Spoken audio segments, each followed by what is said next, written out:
আসসালামু আলাইকুম রহমতুল্লাহ।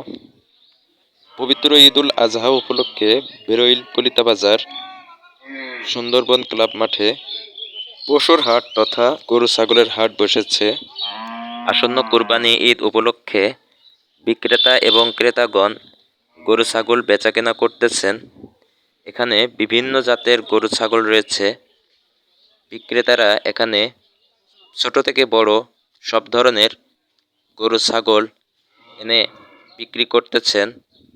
এখানে অনেক কাস্টমাররা গরু ছাগল কেনার জন্য এসেছেন। তো আপনারা কে কোথা থেকে দেখতেছেন ভিডিওটি অবশ্যই আমাকে জানাবেন, আর আমার ভিডিওটি শেয়ার করে দেবেন। আরেকটি সুসংবাদ জানিয়ে রাখি, এখানে তথা বেরইল পলিতা বাজার সুন্দরবন ক্লাব মাঠে প্রতি মঙ্গলবার হাটে গরু ছাগল বিক্রয় করা হয়। এখানে আপনি আপনার সাধ্যের মধ্যে গরু ছাগল পেয়ে যাবেন। তাই যাদের সাধ্যের মধ্যে গরু ছাগল প্রয়োজন হয়, বেরইল পলিতা বাজার সুন্দরবন ক্লাব মাঠে চলে আসবেন। আপনাদের ঈদ সুন্দর কাটুক। ঈদ মোবারক সবাইকে। ভালো থাকবেন সবাই।